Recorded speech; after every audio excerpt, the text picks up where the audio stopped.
You know, the book of 1 John can feel like a bit of a puzzle, right?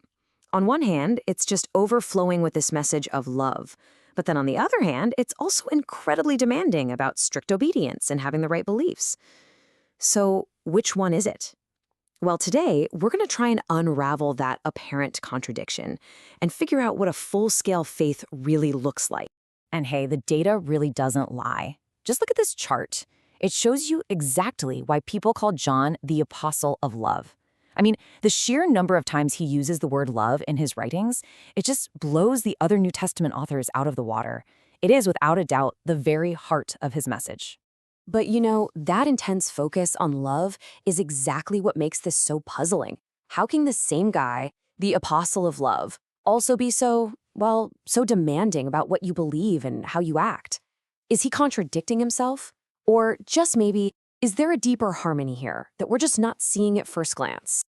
Okay, so the key to cracking this whole thing, I think, comes from a theologian named Dr. Robert Yarbrough. He came up with this brilliant 3D model of faith. And what's so great about it is that it doesn't just get rid of the tension, it actually reveals this beautiful integrated picture of what it means to truly believe. So our model starts with what we can call the x-axis. And this is all about belief. Think of it as the bedrock, the foundation of your faith, the core doctrines you say, yes, I affirm that. It's the what you believe. Like the absolute foundational claim that Jesus is Lord. That's our starting point. All right, next up, we add the y-axis, obedience. This is where belief has to become action. It's the how you live your life, your ethics, your works, the whole shebang. Because for John, faith is never just some mental exercise. It has to be lived out, embodied, in your day-to-day. Okay, so you might be thinking, belief plus obedience, that's got to be it, right? Well, not so fast. In this really sobering warning, Jesus talks about people who seem to have both. I mean, they call him Lord, that's belief, and they do mighty works, that's obedience. But he still looks at them and says, I never knew you. Wow, that's a huge, critical clue that there's still a piece of this puzzle missing. So, what is that missing piece? If what you believe and what you do aren't the whole story, then what on earth is left? And this is it. The final dimension is the z-axis, relationship. This right here is the absolute heart of the matter. It's not just about what you believe or what you do, but who you know.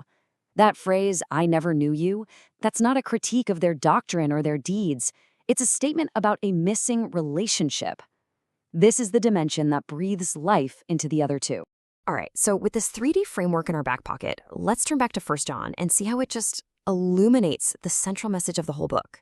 You see, John's entire argument really hinges on this one single profound statement. God is light, and in him is no darkness at all. And that's not just a nice metaphor. For John, this is the standard. It's the ultimate measuring stick for our belief, our obedience, and our relationships. And this table here, it just breaks it down perfectly. See, walking in the light isn't some vague, fuzzy feeling. It's the actual alignment of all three of those axes with God's character. On the belief axis, it's acknowledging the truth. On the obedience axis, it's keeping his commandments. And on the relationship axis, it's having genuine fellowship with God and with others. Anything less than that, well, that's walking in darkness. Okay, so that's the model. But how does this actually translate into everyday life? I mean, what does it really look like for you and me to walk in the light? Well, John's challenge is incredibly direct. I mean, it's uncompromising. He gives us this scenario. Someone says, I know him, so they're claiming the relationship. Maybe they even have the right beliefs, but they don't keep his commandments. They're failing on that obedience axis. And John's verdict? It's stark. He says that person is a liar. I mean, this is a perfect example of what happens when your faith gets flattened out. The y-axis, obedience, is just gone.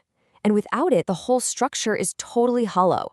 And all through this letter, John keeps drawing this sharp, clear line between these hollow claims and a truly authentic faith. It's the huge difference between pretending you have no sin and actually confessing it. It's the massive gulf between walking in the darkness of just saying things and walking in the light of a real, fully integrated faith. So what's the end game here? What's the point of all this? Is it just to give us a checklist of rules to follow? No, not at all. Far from it. John shows us that the goal of this whole journey, this move toward a full-scale faith, is something really, really profound. And he even gives us a clear roadmap. Step 1, walk in the light. That means getting all 3 of those axes, belief, obedience, and relationship, lined up with God's character. 2, confess your sins. Be honest about where you fall short. 3, trust in Jesus as your advocate.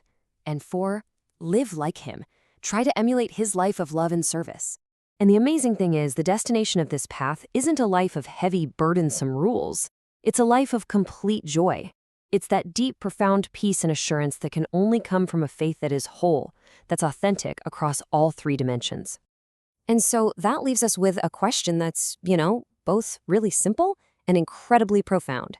What does a balanced, full-scale faith look like in practice, in your life, today? It's a question that's definitely worth asking because the answer, I think, gets you to the very heart of what it means to truly follow Jesus.